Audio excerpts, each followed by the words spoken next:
If you grew up in or around conservative Christianity, you know the two issues that matter above everything else: abortion and homosexuality. They're why conservative Christians vote the way they vote. They're why they fight the way they fight. These are the hills they will die on. But what if those two issues were never actually about theology? What if they were chosen strategically by political operatives who needed something to mobilize evangelical voters around? And what if the real origin story has nothing to do with babies or marriage and everything to do with race? Today, we're going back to where it actually started, and it's not the story you were told. And with that, let's dive in.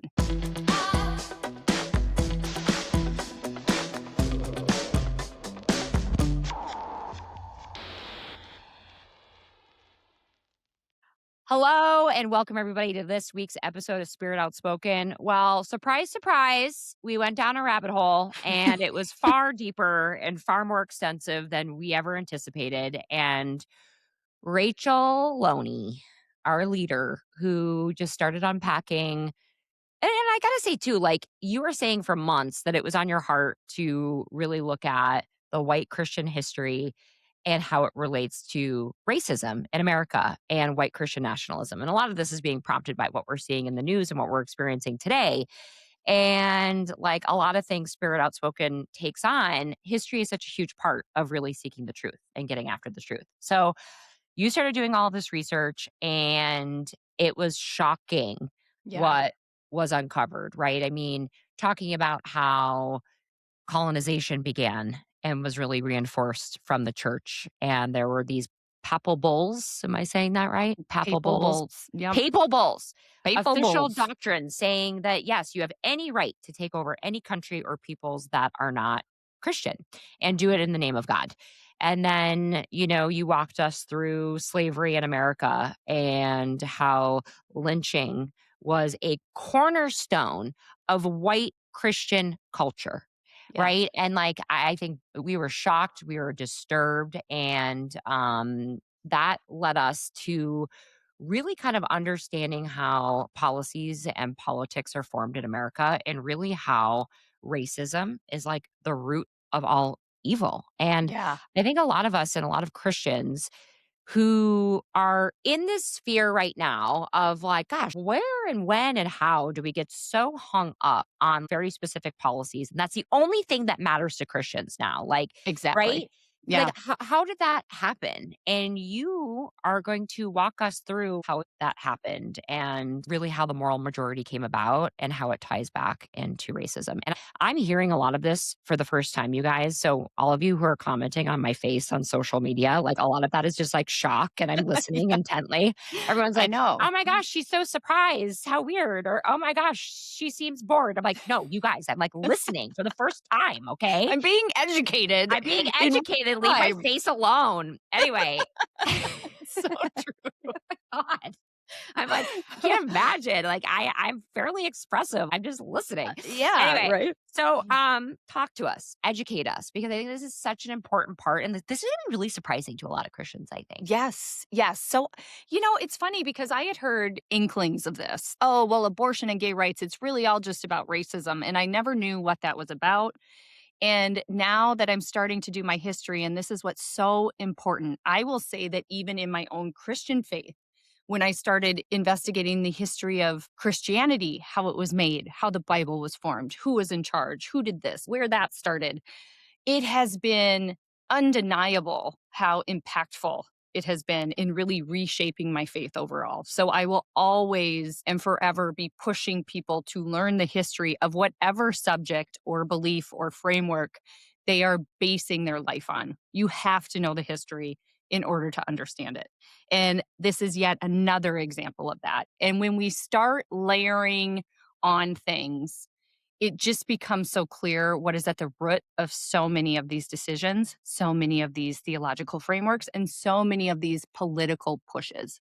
So I will say one of the biggest things that I found in an aha moment in my own research over these episodes has been the fact that the Southern Baptist Convention started over slavery. We already talked about this, but basically they wanted to be able to have slave owners be missionaries.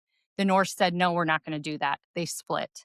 So, as I talked about, that was a huge red flag for me because I go, Mm. okay, those ideologies, those beliefs are so ingrained and they get passed down generationally and they were woven into their theological frameworks.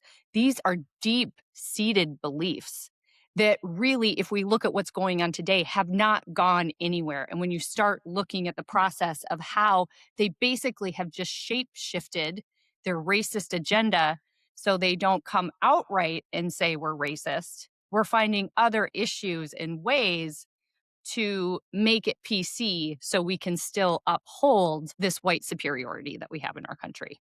And that's what we're going to get into today. Ugh, It's a lot. buckle up. I keep saying that. Buckle up.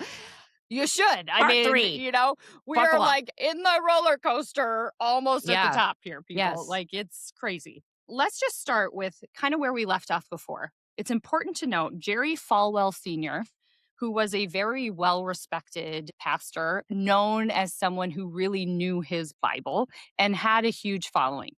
In 1958, we touched on this before, he gave a sermon called Integration or Segregation, Which? And this was after the Brown versus Board of Education court hearing. This is when white schools were forced to allow Black students in. And he was not complying with that and was pushing back from the pulpit and using the Bible to do so. So, in this sermon, he invoked the curse of Ham, which we touched on previously from Genesis 9, as biblical proof that God ordained racial separation, that this was his divine order. And he said integration would destroy our race eventually, meaning the white race. And he called the NAACP and civil rights movement communist influenced. So he was really coming at this from all angles, doing everything he could to discredit. He's using like Extinction. communism, he's using extinction, he's using threats, he's using, Everybody's going to I, die. I mean, it's just like, right? Oh my God. Talk about fear based rhetoric. Right. This is the same man eventually goes on to create what's called the Moral Majority. And this is a political organization that rallied around evangelicals and conservative Christians in the United States to find moral issues for them to kind of hang their hat on, right? We're going to come at you with theology and tell you what the important moral issues of our time are and who the candidates are that are going to support that moral issue. But really, the candidates that you're voting for also happen to support our belief of segregation and will work to keep our races separate. We can't come right out and say that anymore because it's not PC, right? So we're Well, going to well, find well. another way to get our agenda in. And I'm getting a little bit ahead of myself because you have to understand where that came from and where the push is. Okay. Okay. All right. So he gave this speech after the Brown versus Board of Education because we're starting to see legal stances to push for integration. So people are getting scared because now it's getting turned into law. 1971, Green versus Connolly is a federal court case that rules racially discriminatory private schools lose their tax exempt status. Now, what started happening after Brown versus Board of Education is a lot of these schools in the South founded these private Christian academies. And basically, it was a way for them to avoid integration. We're going to form a private school over here. And that way we can keep it nice and white. We don't have to let anybody in. It's a private institution. We're safe. Mm. This ruling in 1971, Green versus Connolly, says, you will lose your tax exempt status, you private schools, if you do not allow Black children to attend. So now we're really in an uproar. We have no way to beat the system. 1971. 1971. What? Yes. My mom is a college student right now. My mom is a sophomore in college, just to put it in perspective of how recent this is. Okay. So 1971, we have the rule that the private institutions, you're no longer safe. You have to allow Yeah. You Black have to stop students in. being dickheads. Yeah. You have to stop being assholes and let everybody in. Okay. Okay. 1975, and this was a big one. Bob Jones University formally loses its tax exempt status. Bob Jones University is one of the largest conservative Christian universities in the United States. And what they were doing is they were allowing Black students in, but saying you cannot date each other. And there were some other rules about some type of like, Yeah, they were like, "Yeah, you can come in so we can check the box, but it's not gonna be yes, an equal but experience we're for going to you." make rules about how you interact and who gets to be with Yeah, who it's and still all these things. segregated We want to keep it intents and separate. purposes. Yeah. Yeah. Well, in 1978, Jimmy Carter is elected, and he really starts pushing for more advancement in terms of civil rights and equality. And he moves to extend the IRS enforcement more broadly. And this is the direct trigger. Okay. All these things happened. Yep. And now in 1979, a year later, the Moral Majority is founded. And the Moral Majority was a prominent American political organization founded by Jerry Falwell Sr., along with Paul Weyrich, who's a political strategist, Howard Phillips, and Ed McCater, I think is how you pronounce that. 'Kay. And so this group forms, right? In 1982, Reagan actually tries to give Bob Jones back their tax exempt status and receives huge national backlash, right? The Yeah. US is like, we're not going backwards. And so in 1983, this case went all the way to the Supreme Court.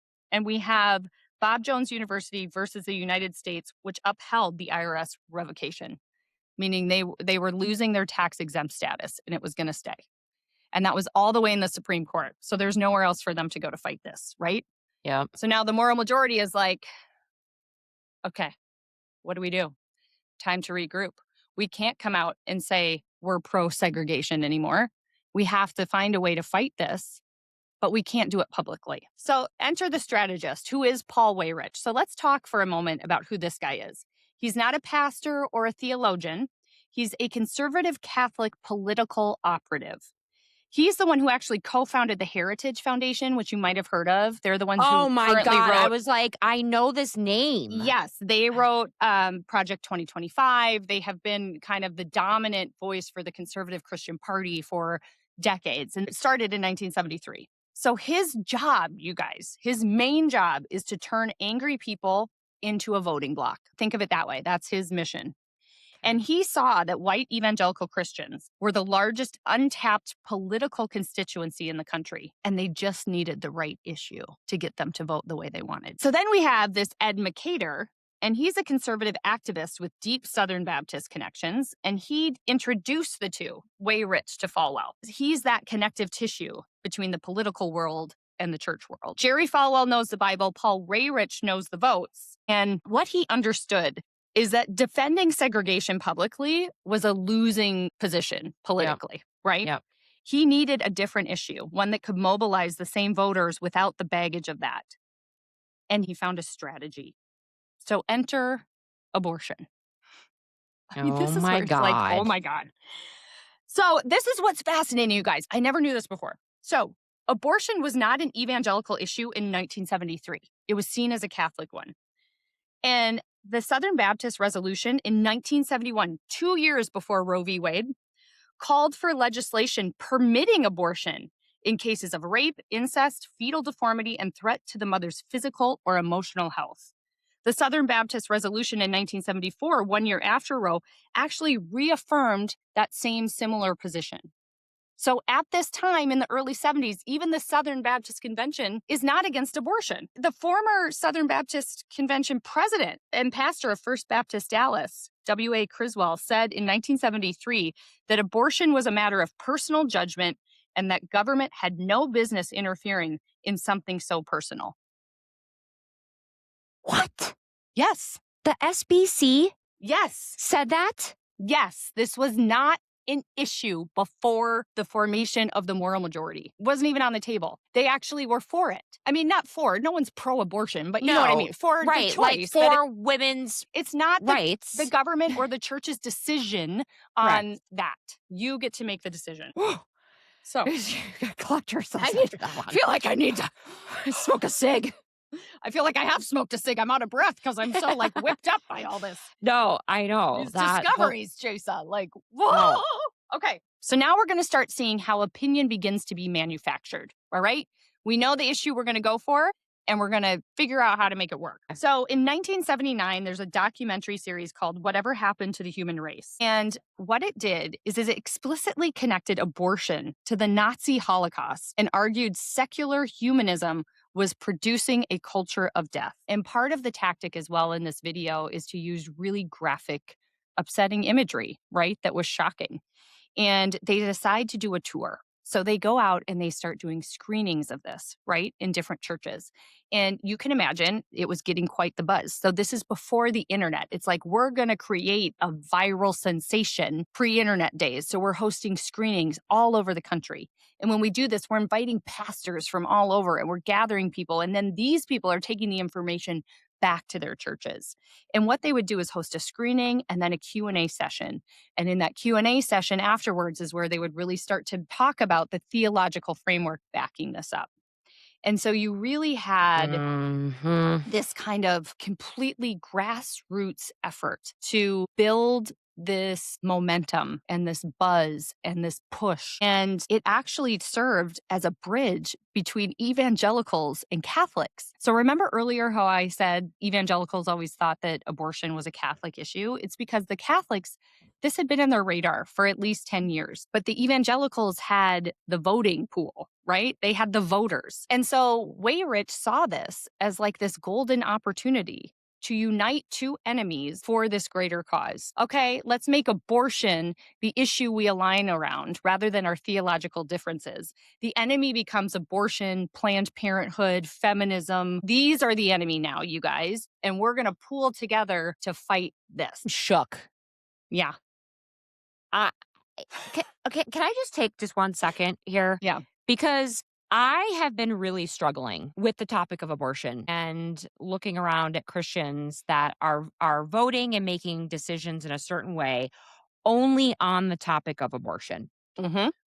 When I look at a party that seems to care nothing for children, nothing for life, nothing for Yeah. like protecting the sacredness of humans. Like, let's just make this about children for a second. Just about children. This beautiful quote, and I'm sure a lot of people have seen this. You can't just care about the birth because that makes you pro birth. That doesn't make you pro life. Hmm. And I've also stated I would never personally get an abortion. I don't think. Okay. I don't Right. think. I would just say that would be sort of my starting position. I would really struggle with that. Never say never, because I actually almost needed to technically need an abortion because I thought I had an ectopic pregnancy. That would be a quote unquote abortion. Yeah. So, like, it is what it is. But I also feel it hurts my heart, right? That people are in these decisions where they decide to not carry these pregnancies. It's not any way my business to tell them what to do.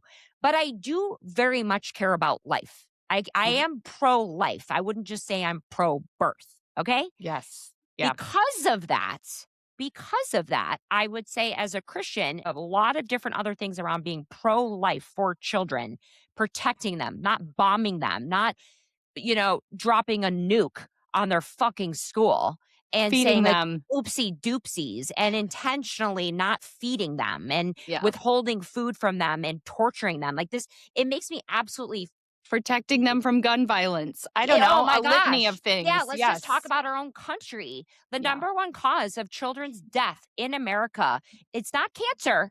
Okay. So, like, you're talking to a mom whose son was diagnosed with cancer, and that was very prominent in my life. Couldn't prevent that. You know what we can prevent is kids getting gunned down in our schools. And that is the number one cause of death.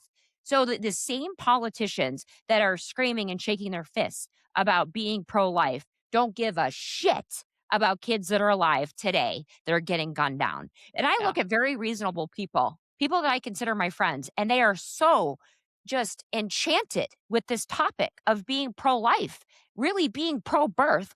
And I've always been so friggin' confused of how it has gotten so twisted and so manipulated and just clouded every other decision. And now I'm like having this real time epiphany of like, oh my God, Yeah. this Yep. is how it happened. Yeah. Yeah. Sorry, keep going. I just am like, No, that's years of confusion are finally getting cleared up in this yeah. conversation. And as we know, it's not just abortion because what followed next? We not only have abortion, which is working well to secure the vote, but now we're going to layer on homosexuality. Because Oh the my god. same thing, Jace, Exactly. before the 1970s, homosexuality was not a hot topic in the church. It was rarely discussed. No one really gave a shit about it. You know, No. it was not No. preached the way it was.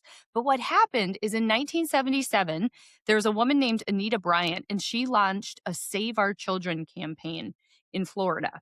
And it was so successful that it repealed a local gay rights ordinance by framing LGBTQ people as a threat to children. So, of course, our good old moral majority, it's like their little antennas are up and they're like, okay, new issue. That worked well, you know? And so, what do? They take that framing of protecting children, and we see that that has not changed, right? Think of all the issues over like drag queen readings and don't say gay in school. And we can't have this in our education or in our movies, this representation. Oh my God, a homosexual. Not to mention, I'm sorry, like if your kid is going to live in the real world, they're going to meet gay people. So you might as well normalize it because it is normal. Like, you're the ones making it abnormal and weird. But Just are chill we out. seeing that right now with, like, the Oh my trans Oh, totally. community? The trans is the new target. I It's the think new people are target s because it's like you know? people became more tolerant. It was like there was a certain time, right, where it was like there was all-time high of national support of gay marriage in Yep. America. And then they're probably like, "Uh-oh, Yeah. Mhm. uh-oh, it's gonna become socially unacceptable for Yeah. us to hate on gay people and restrict their rights and vote against them and tell them they can't have kids and tell them they can't get married and tell them they can't have rights than any other straight couple can have." What's our next fear baiting? Right. So it was just yet another moral issue that we could cling to. And then, of course, what happens in the 1980s but the AIDS crisis? And Falwell, again, very involved in this. He was one of the main leaders up there spewing how AIDS was God's divine order and it was coming and it was punishing the gays. And this is proof that it's a sin. And it was like psh, wildfire. And we've never really gone back, in that evangelical space. And there it is. And I just want to remind people. So, this is what's so important and eye opening when we do these deep dives historically, like we've been doing, right? Because Yeah. you see in slave times the theological framework that was used to justify slavery. And I really can't help but make a parallel to the homosexuality push we see today because it's the same idea. We Yeah. have built books and lectures and conversion therapy and all these things around making this the issue, the issue, the issue. And it's 6 verses. Like, it makes no freaking sense. It wasn't talked about before. We're No. building this giant case now. It's no different than what they did with slavery back then. And we have No, created this absolutely. this thing and we've ingrained it in people. They are so fearful of letting go of that. And it is so messed up. And so we just see the pattern repeating itself. And again, it all stems back to race in the beginning anyway. I Like, know. this is all to keep. And look, you guys, we don't have segregation now, but Yeah. look at what they did. They did redlining, they incarcerate Black people at a bigger number. It's like there's It's all these all systematic ways that we continue to harm them and keep them oppressed. Well, I remember watching this documentary that there were memos in the 70s, well documented, where banks would say, you do not give Black families, couples, whatever, even if they can financially afford a house, a mortgage. Yeah, And it they was had to redlining. literally have white people go and buy the house and then hand over the keys to their Black friends. It was absolutely insane. I had that epiphany. I was like, oh my God, this wasn't that long ago. And if you think about generational wealth, like a home that they were purchasing for $70,000 then, and then it becomes $500,000, then that gets handed down to your kids. Think about how much wealth is built just from real estate and just from like prices going up. And like if you're not even afforded the opportunity, even though you put yourself through law school, you put yourself through medical school to earn that money, and the system is still dragging you down underwater, like it's so 'Cause pervasive. it's And then not, and that's what I mean. It's not just you either. It's the generations that follow. absolutely. That was the biggest eye opener for me because I was like, Yeah. the whole like pull yourself up by your bootstraps and you got to make it on your own. Okay, well, if the system is designed for you to fail generationally, how are you supposed to get an equal footing. And then now we see how now we got the churches behind all of these things that aren't even racism in air quotes, but like it's racism masquerading in pro life and anti gay rhetoric, right? Like Mhm. now you've got religious institutions that are voting people in to still uphold these shit institutional laws that keep you oppressed. And like, you see how we've gotten here. Right. Back in the 50s, we opposed the Civil Rights Act, right? Then it was opposing school busing. Then we had opposition to affirmative action, opposition to the 1619 Project and CRT, framed as protecting children from divisive ideology. The packaging changes, but the pattern does not. The root is the same. It is all fucking racism, and All of it it. is alive and well and just festering, not so under the surface anymore. I think it's pretty blatant in our country at this point. But it's all there, and it all stems from that. And it is devastating. And this is where I get so angry when people push back about giving back to Black people and making this right. It's like you have tortured them, robbed them, beat them. The system was designed to keep them down. So if the system created the problem, the system has an obligation to help fix it. Period. You know what I was thinking about? I was thinking a lot about how evangelicals dismiss, like, even I would say, even the most well meaning Mhm. evangelicals that maybe don't even realize that they're backing systems and powers that are really promoting racist beliefs and methodologies, right? Under the guise of anti abortion and LGBTQ, right?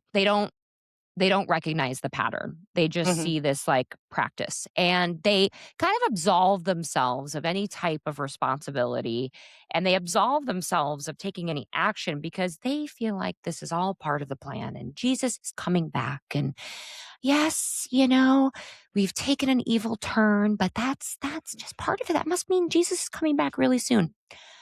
I gotta say something. These like white privileged Christians that don't care about anybody but themselves. I don't think Jesus is coming back for you. I don't think he's Not if you coming don't back love for all his you. people. I mean, I Black don't think people are his so. people too. So I Yeah, don't know what like to tell you.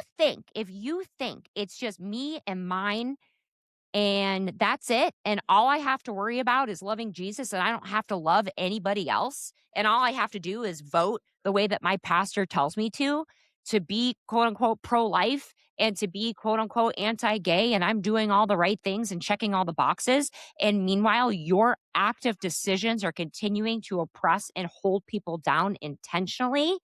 Jesus, if he's coming back, if there's like a real second coming, which I don't know, I don't personally like subscribe to, and he's coming back on a white horse and he's going to, zap us all up and go to heaven. I think it's going to be for the people that have been oppressed and marginalized and have kept their eyes on him anyway. Preach, I think sister. that's who he's coming back for.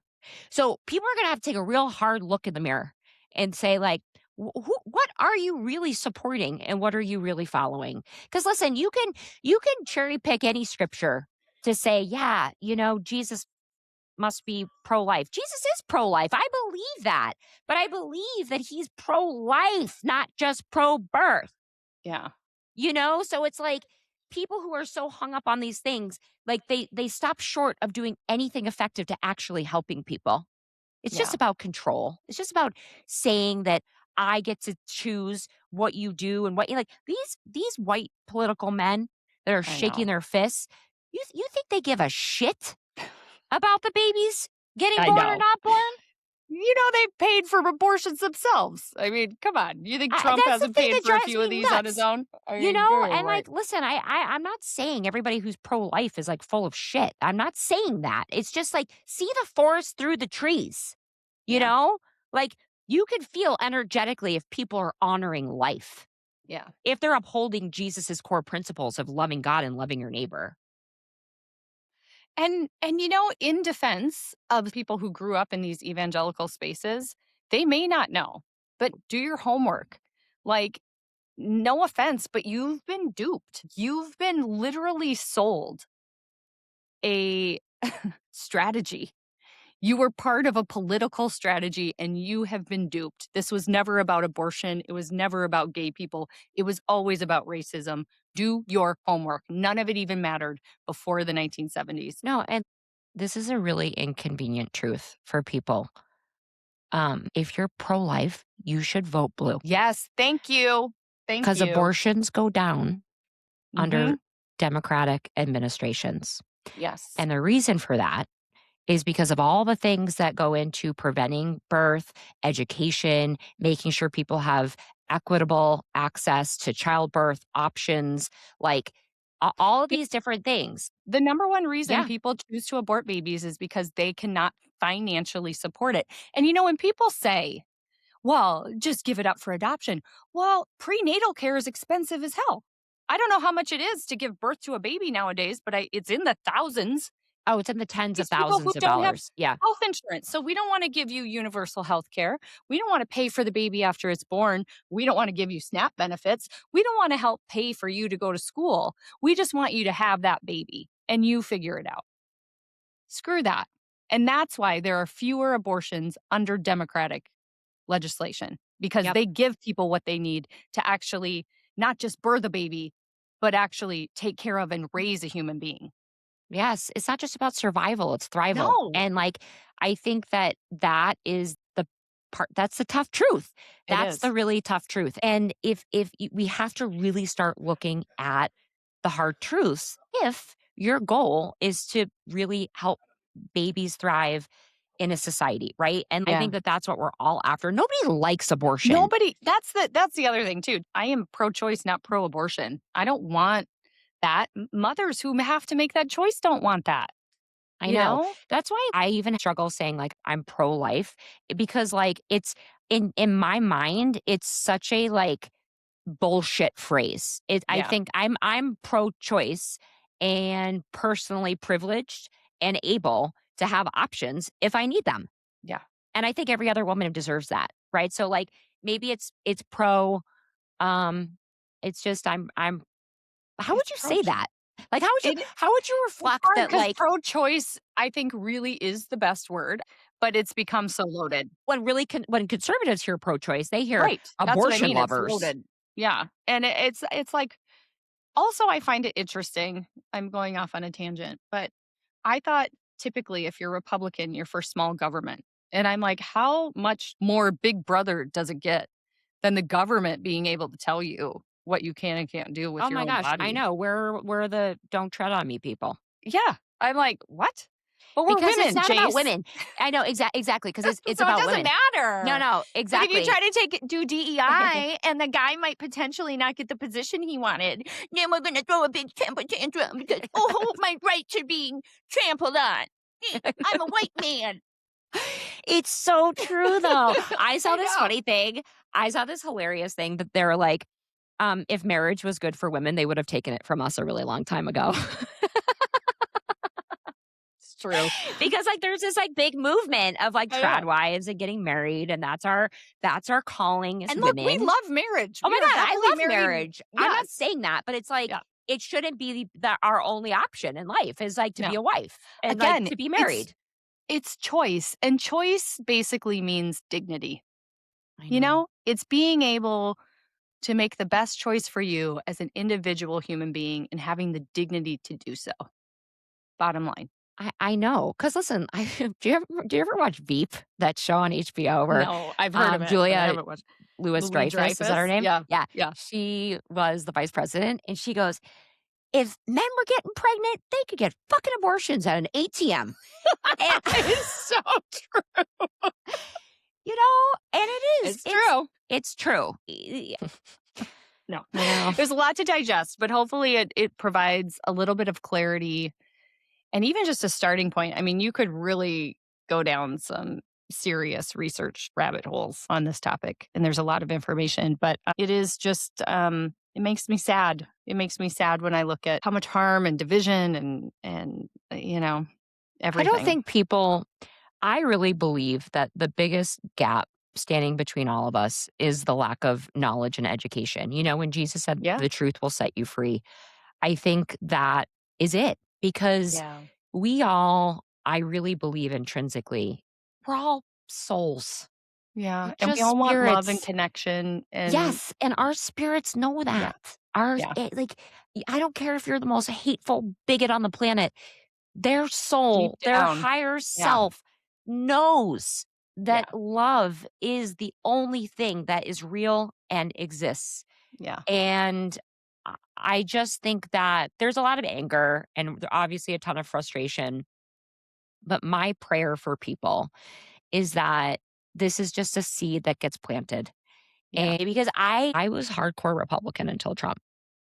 yeah, I know this world. I yeah, remember debating abortion is bad, and I've got scriptural evidence to back it up and debate and debated against LGBTQ rights. Like, I'm yeah. ashamed of the stances I took, but But I you know didn't my know. heart. I Yes. know my heart. And I think that that's why I want to bring this back to empathy for Yeah, people that are still making decisions because I really thought I was doing the right thing. I really thought I was being the yeah, best Christian by informing everybody of why these things are sinful, by yeah, informing everybody why their support of these things is evil and does evil and using all of these rhetorical devices, right? Like, I mean, I was a rhetoric major for God's sakes. Like, I thought I was going to be a Republican campaign speechwriter. I mean, imagine. And now, being on my journey, really, which sometimes it starts from education, sometimes it starts from personal experience. And for me, it was personal experience. And now, mhm, this education piece, I think, is like the part that really ignites things and gets me yeah, all fired up. But truly, I think like we have to have empathy for the people that aren't there right, because it's usually just a gap in understanding. So, yeah, like, and if be you've been gentle. indoctrinated since the time you were a baby to believe a Yes, certain like way, people are going to believe a that's certain way. hard and scary and yeah, a lot of things. But you guys, so much to learn. We're just going to keep plugging away. That's what Yep. we do here. But I hope you found this informative and beneficial. Next week, we're going to start with something a little lighter. We're going to go back to healing. So that'll be, I think, just a nice transition into something, Yes. I need some something new healing and after this. a little healing for all of us. Exactly. I know. I know. All right, you guys, take care. Bye. Bye. Thanks for joining us for today's episode. If you're ready to take your spirituality to the next level, be sure to check out our website, spiritoutspoken.com. There you can download free educational resources, read our latest blog posts, and join the Spirit Outspoken community. And don't forget to follow us on Instagram and TikTok at Spirit Outspoken to stay up to date on news, happenings, shenanigans, and all things Spirit Outspoken.